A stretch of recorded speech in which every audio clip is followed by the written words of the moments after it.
This is Pet Life Radio. Let's talk pets.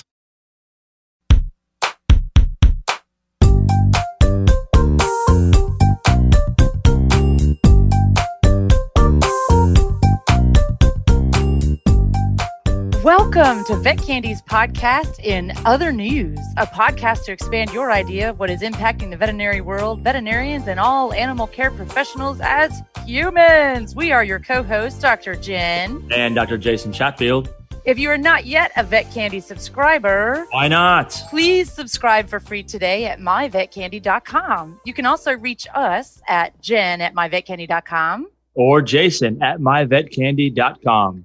Okay, our topic today is COVID-19. In other news, we have another update. Is this an ever-changing situation? Is what's going on here? But in all honesty, it is ever-changing. It's affecting a lot of people. In today's episode, we're going to focus, because it's affecting lots of areas, on the business aspect of how this is affecting small businesses. That's right. So small businesses, because I know we've seen so much happen in the last just in the last week. Yeah, 48 hours. You can probably just say X amount of minutes and things. I know. Right? It's really interesting. But yes. a lot of things get overlooked, and if we haven't forgotten, if we can't remember, there's a lot of small business in the animal world, not just a veterinary clinic, like you were mentioning, groomers, pet sales, all kinds of industries that can be affected, and not a lot of them are giant businesses, so this can really be affecting them. So. And we don't mean to say that your business is small. We mean to say you don't have a ton of employees, right? You're not Walmart, and you're not Disneyland. Did you hear Disney closed? Couldn't believe it. However, almost everybody that said, what, the California one closed? Well, everybody else is going to close because, we all follow the mouse. So whatever the mouse does, can't be wrong. That's right. We do follow the mouse. But the other thing is, it's been a big impact on my life here at the farm because entertainment can be hard to come by. March Madness is canceled. I couldn't believe it. That was we call that March Sadness. It was very brutal. Yeah, it's very brutal. So I'm not anyhow, sure how that affects veterinary business and small business, but I love it. It's just part of it. That's right. We're digressing. Yeah. So as we tend to do here. But there have been a lot of things that will impact business and commerce in general, right? So what do we have? Student loan, federal student loan interest is being deferred during this time. Yes. I wish they would defer all of it, right? Just wipe out the interest. Move on. I don't want to pay interest. Yeah. It kind of depends on what side of the interest you're on, right? Because you're paying interest. I'm not. I want you to pay your interest. Yeah. Well, if you have any interest, I don't want to pay it. So there you go. Okay. But that's actually, we kind of make fun, but that, there's a lot of new veterinarians out there that have, and other professionals that have a lot of student loans. So they're doing that for the rest of the year, I think. Yeah. And it's what the government, it's something the government can do. And so they did do that, but there's a whole lot of other stuff being thrown around. What do you do? Is there paid sick leave? Is there not? We know that's always a big topic for, veterinary practices and all small businesses, because sometimes if you only have 10 employees, that really impacts your ability to do business. Yeah. So today, News Hounds, we are incredibly lucky. Entering the Candyverse with us today, we have a legal eagle. A legal eagle. Yeah. That's great. Yeah. That's great. All right. They can be like one of the greatest species we deal with or not. One of the worst. I'll say that. One of the worst. One of the worst. That's right. That's right. Luckily we have a great one joining us today. So let's welcome in Omar Lopez. Omar, how are you? Hi, everyone. Thanks for having me. Yeah. Welcome to the Candyverse. Now, do we call you counselor? Do we call you Esquire? What do we call you? Yeah, what that's a great question. I mean, I got a lot of stuff to call you, but I'm pretty sure it's not fit for the show here. So what shall we call you on the show? Okay, so I prefer Omar. That's fine.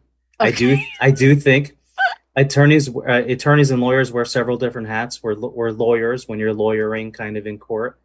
You act as an attorney when you attorn agreements or sort of pass things along, and you act as a counselor. I'm gonna interrupt you. What? That's a word? Attorn. Yes. I love it. I'm going to use that today at least 5 times and make a bunch of bets for lunch that it's not. It better be a word. I'm going to look it up because I'm going to win me some lunch bets on that for sure. All right. I've already learned something today. I'll carry on. Sorry, Omar. I personally feel that our most important function is to be a counselor. So I like being called counselor, but it means that we counsel our clients and the public. Sure. Yeah. Yeah. Way to put it. It is a good way to put it. I like it. See, Newshounds, we told you he was nice. We told you he wasn't nasty. Okay. So, Depends on what side you're on. That's true. That's true. Well, but Omar does specialize in employment law. We can say that, right? Specialize? You can now, yes. I can now. Yeah. So specialize in employment law. And there's a whole lot of stuff going on with people talking about sick leave and the family medical leave stuff to take care of another person and all this like self-quarantine, work remotely. That's really tricky if you're a veterinary technician or if you're a veterinarian. So we want to get the skinny about what's going on from an employee standpoint and a little bit from the employer standpoint. So, what's the biggest thing first, right off the bat, that you think people need to know about what's happening right now? Well, I'd like to hear from you medical professionals about, because this is more your area than mine, but they're talking about this concept of social distancing and flattening the curve. So what is that? What's going on there? And then I'll tell you what I'm seeing in terms of the employment world. Did the lawyer just lawyer us? Did he just totally lawyered us. He took the ball and smacked it right back into our court? What? He did. Can you believe he asked the host a question? No. Come on. What was the question? I couldn't get over it. It was an open-ended question. It wasn't. It was. Of course it was. And he already knows the answer because he's a lawyer, right? Yes, so, anyhow, so he's asking about flattening the curve. Do you know what curve that is, Dr. Jason? Of course I do. I pay attention. I'm watching all kinds of stuff. I don't know the name of it, but it's a curve that goes way up and way down, as we saw in China. And we would like to flatten it by mitigating the transmission of this disease by a lot of different methods. Number one, buy some cleaning stuff, but mainly social distancing, meaning stay away from your friends. That's right. Don't go out and do stuff you shouldn't do. Just sort of help flatten the curve because it's going to progress. We just don't want it to progress so high in the curve, much, so quick. So the trick is in attempting to flatten the epidemiological curve, the epi curve, is we don't want to overwhelm our health system because we have a maximum capacity at which we can treat patients, especially those with significant respiratory illness. And so we want to flatten the curve, which slows the progress, the rate of transmission, the incidence, the number of new cases over a period of time, so that our system can handle it. So we just slow it down. That was a way better answer than mine. But yeah, it was the same. Mine was pretty good. So that's what we're trying to do, Omar. Okay, so then I think, unfortunately, we live in a world of unintended consequences. We are attempting to mitigate the spread of disease. We're attempting to not overwhelm the healthcare industry. And so now we have this, I don't know that it's a mandate, but it's an unofficial or it's an official recommendation, an unofficial mandate to stay at home, distance yourself from others. When you can, work from home. And if not, just don't go out, don't go to work, and keep kids out of school. A lot of schools are closing. I don't know how it's going for you. Our ton of schools. Every single school is. I can almost say, I know down here in the South. I mean, it was Friday morning. No, we're not going to close. By Friday afternoon at 3, we're closing starting now, and you got to deal with the stuff which again affects business, affects small business, there's a lot of veterinarians and animal professionals that have children, small children, elementary school, and that I haven't. It affects me. I got 3 of them, right? And they're all in school. I don't know what I'm going to do. I haven't figured it out starting Monday, right? I haven't got 24 hours. But even people like me, I don't have any kids, but people that I work with have kids. Right. Yep. So and people that work for me, do I have to give them leave to stay home and take care of their kids because schools are closed for this? Yeah. Yep. You have to allow them into work. I mean, I don't know. It's crazy. Yeah, so this is, like I said, it's sort of a new and trying time for everyone. So while we attempt to help each other by staying away from each other, slowing the spread of the transmission of the disease, on the other hand, we're also helping the healthcare industry and really the hospitals and the doctors' offices not become overwhelmed and not become a hotbed of the virus. But then now it's affecting everything else. Our kids have to stay out of school. A lot of people can't go into work. Really, I think there's a difference between the effect on business and the effect on hourly workers. I'd like to kind of discuss that in turn. Yeah. Tell us about that. What you talking about, Omar? So, and also, so you have business, you have hourly workers, and then one more unintended consequence. As everyone is staying home and not doing anything, no one is traveling. And really, traveling is very limited. So it's having a sort of a domino effect on the travel-related industry. That includes, trains, planes, automobiles for hire, such as cruises, cars, taxi services. Yes, cruises. Uber. Uber may be able to weather the storm, though. They have lots of money. but and then sort of social gathering places such as malls, retail, really any non-food related business at this point, clubs being affected. You can find me in the club. You know what really affects me? The nightclubs are all closed down. Does it? It's crazy. I'm well past the clubbing age, but I also have 3 kids. One never gets past the clubbing age, Omar. You just got to go to different clubs. Mickey Mouse Club is as close as I get. Are we sure that the airlines are being affected? It makes sense that they are, but I've got a few friends that were traveling Thursday and Friday and said the airports were nothing but packed. I think. I think, go ahead, Jen. I'm sorry. I was going to say Delta Airlines canceled all flights to Italy for like the next 2 to 4 weeks, I think. Well, I mean, I think international travel, domestic travel. Those are what I'm talking about. I have no idea. I would thought they would be empty and flights would be pretty empty, but they said airports were just like they've never seen it before, packed. And I was very shocked. So there's varying reports, although I have on good authority that there are several airlines which are either laying off or requesting furlough from their employees. And this is a widespread effect. So the airline industry, they're really sort of a backbone of the way we do business in the United States. for sure. Yeah. And my understanding is the airline industry is being affected badly. I mean, it only makes sense. I was surprised to hear the airports were packed. I really was, but I thought I'd throw that out there. And so what does that mean, Omar? So if you get furloughed or laid off, do they have to hold your job? Do they owe you anything? Like, what does that do for me as an employee if I get laid off? Well, the airline industry is in a very special circumstance that I think many are not. So I'm happy to respond to that in this way.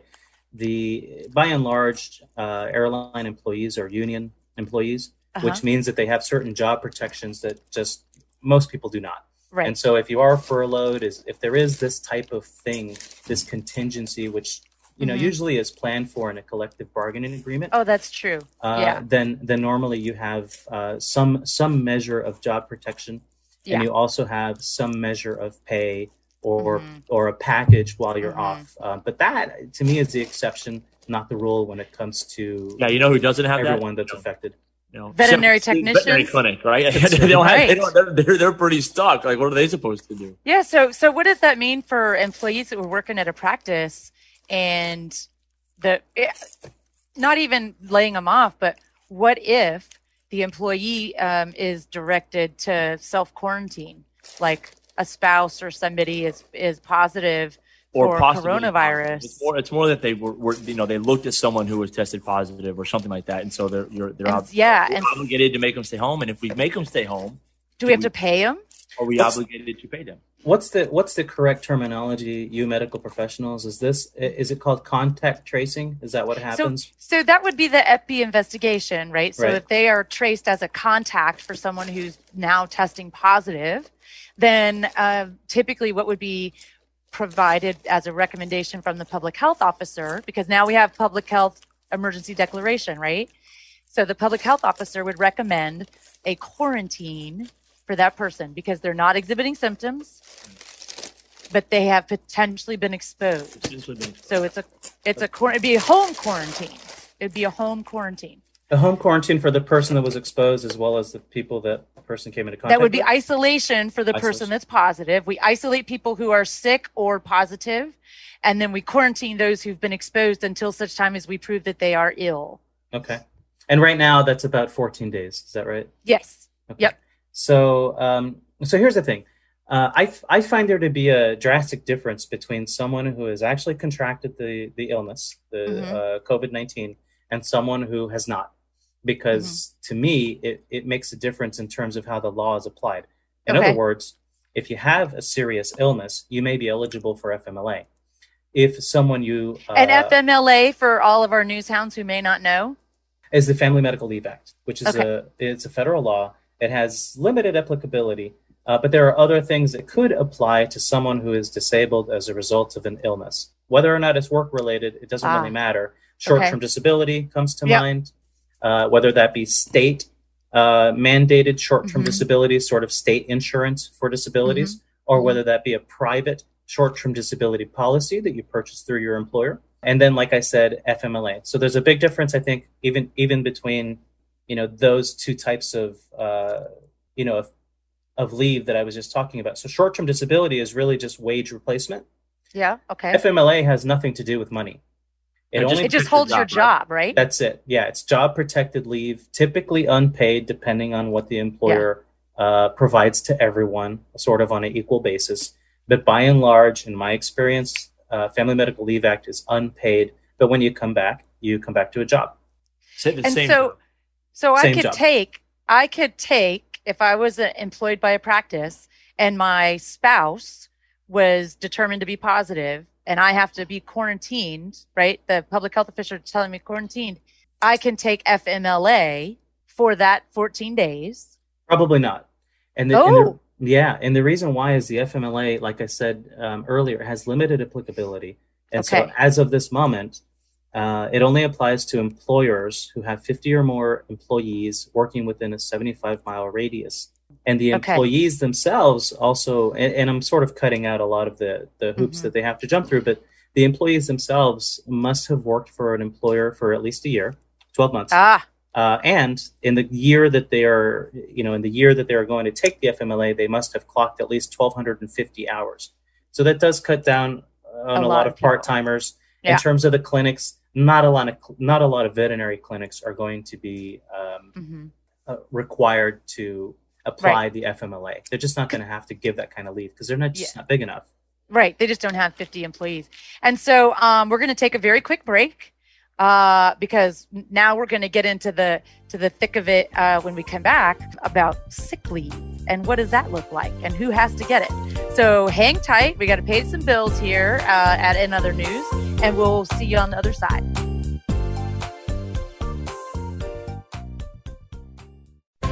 Vet Candy makes your life easier with scientific news, clinical updates, and expert lifestyle tips. Sign up for free at myvetcandy.com and start making your life sweeter. Oh, sure. It's all fun and games until someone ends up in a cone. That's right. We are animals. Deal with it. Pet Life Radio. Let's talk pets.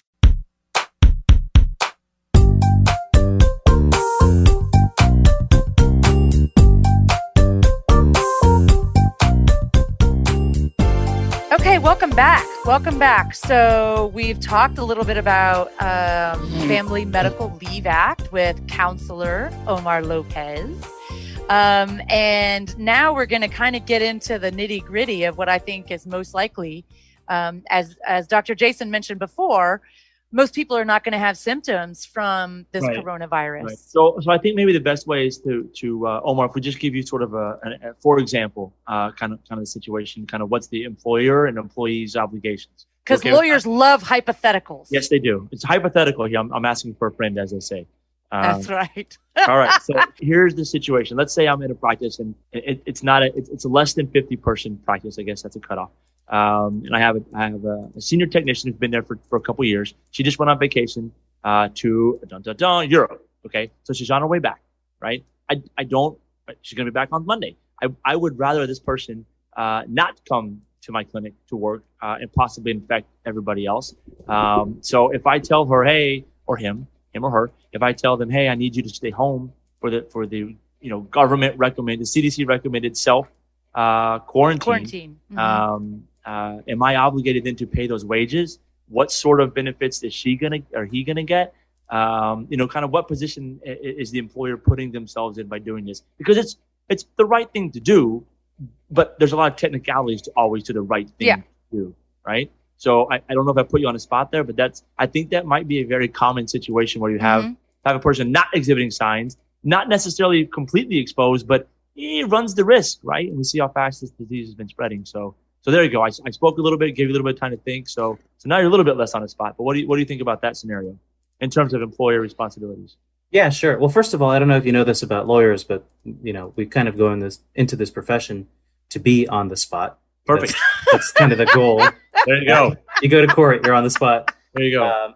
But I can tell you this without getting too specific into the hypothetical. The first thing I have to say, as most lawyers would, state and the application of federal law varies widely from state to state. For I'm sure. licensed in New Jersey and New York.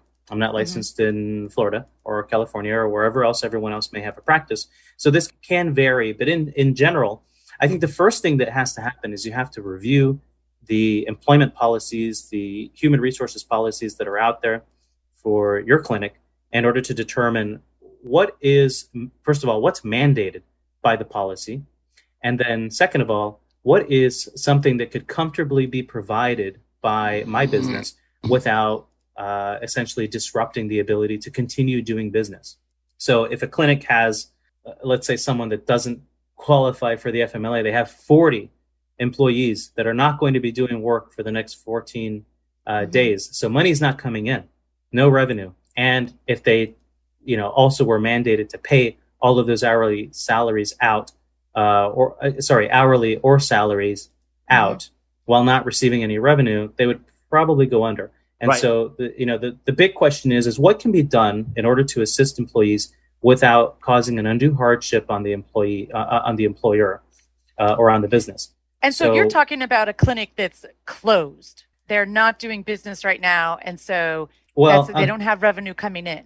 I'm giving you the extreme, I guess. Yeah. Yep. And then dialing it back, sort of the lens to look at this problem through, and then dialing it back. If we have one or two employees who can't come in and we're just nervous because they just traveled, I think that's perfectly acceptable.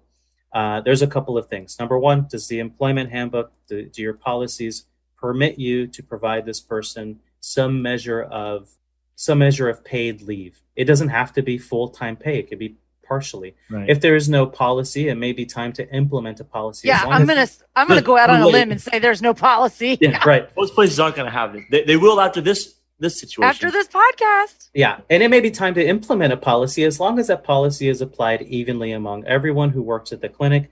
Then it should be in good shape. You don't want someone saying later, "Hey, I was singled out by this one policy that was passed only to avoid having to pay me." So there's always a danger there. I think working from home, if at all possible, is something that could be done in order to get something done for a business, and also to help to pay the employee. But in some places, work from home is just not an option. And I think by and large, a lot of hourly work is just not going to be something that is going to be work from home. It's on the job. For sure. It's hard to hold the cat for me to examine if you're not in the same room as me and the cat. Right. Yes. Well, they could talk nicely to the cat. I mean, maybe with a voice.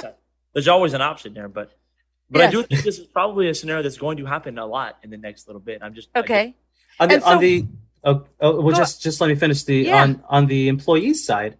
The options for an employee to look at before they sort of say, "Oh my gosh, I'm not going to be able to work for the next 2 weeks," is look at what your employer provides. Is there an option to use your paid leave or PTO time, sick time, in order to kind of coordinate with your employer so that you don't lose out on pay over these next 2 weeks? Which again, employees also have responsibilities. They have mortgage. Rent payments, they got to pay the electric bill. And so they also don't want to go under. These are, like I said, we're living in a world of unintended consequences here. Yeah. So we all kind of have to help each other. In addition to that, if an employee is not going to be paid and they're essentially being laid off, which is happening quite a bit, like I said, in the airline industry. Yeah. Apple, I know that in the tourism industry. Yes, tourism, vacation industry, cruise industry. There's a lot of layoffs happening now. Some companies can afford to pay for that time off, and then some companies cannot. For instance, Apple received news today that Apple has closed all of its stores outside of China for the next 2 weeks. Right. And so they're doing that, again, to flatten the curve. But they have taken the option of paying their hourly employees throughout that time, which I find to be very nice. And also it's going to be kind of rare. They're garnering a whole lot of public goodwill with doing that, right? I'm sure that's also an unintended. Apple's going to pay their employees to do nothing, and they're not going to let them. That's correct. Use their PTO. I mean, that's correct. That's successful business right there. Holy crud! That's incredible, funny. Right? Now, veterinarians can't do that. Most small businesses can't afford to do that. No. And I completely understand that. Now, if someone is truly being laid off, or if they're just not able to come into work, there's the option, like I said, of short-term disability if you're sick, and there's the option of unemployment insurance if you're not sick. So unemployment, I think, at this point is being taxed quite heavily in terms of the load of people which are claiming unemployment. But from the employee's perspective, I say, who cares? Go ahead and apply. And if they turn you down, worry about it later. So just apply if you can't work in order to maintain at least some level of income coming in. In addition to that, I don't know if you saw the news, but the House of Representatives recently passed a bill, Families First Coronavirus Response Act, which, among other things, Counselor, recently they passed it at 1 a.m. this morning. Yeah, very recently. Look at you up on top. Oh. That's right. Technically, it is recent. So yeah, among other things, the bill proposes to add $1 billion in grant aid to state unemployment agencies to help increase the level of aid to families that have been disrupted by the coronavirus. It remains to be seen, I think, whether or not that bill will pass the Senate, since it announces sweeping changes to paid sick leave, sweeping changes to the FMLA, and I rather doubt that it's going to pass. Yeah, it's not a law yet. It's just through one portion. One chamber, yeah, and it's gonna change. It's going to change, which is why we shouldn't go into too much detail here, but people can find that online. Just be aware that Congress, the government is looking, they know this is an issue. They recognize that they're working as fast as they can, which is usually pretty fast, but this is pretty fast to sort of help mitigate some of these things. And you can find that bill language at congress.gov. Yeah, because that's what I want to do. Go read the exact language of the bill. That sounds like fun. Maybe I'll do that tonight. It's about 100. I think it's 128 pages. Oh, that's great. I don't like you when they get over 200. They kept it under 200. It's fantastic. This is good stuff. Man, the day just keeps getting better and better. It's a shorter bill. Gold star for the House, right? So we talked a little bit about that. It seems to me from an employment, like if I was an employer, like my big pearl from your comments, Counselor, is get an employment handbook if I darn already have one. And if I have one, know what's in it. I have to tell you, let me just alter that a little bit. So yes, in the perfect world, an employment handbook would be something that would be helpful to have. In the meantime, you can pass or sort of, effect one-off policies. So a one-off paid sick leave policy, as opposed to waiting for an attorney to get back to you with a whole employment handbook, which typically the back and forth on that can take, 30 days or so. And by then, who knows where we will be.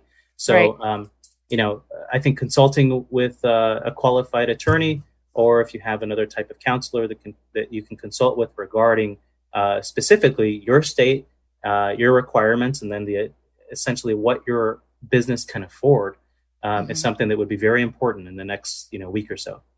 Yeah, and I agree, because we've kind of hit on the big broad issues today. But this is by no means intended to be an in-depth replacement for talking with an attorney well-versed in your state laws as they apply to employment and in the federal law. I couldn't have said that better myself. I did. Right, that was our legal caveat right there. This does not replace, this should not be considered legal advice, and should not take the place of consultation with an attorney in your area.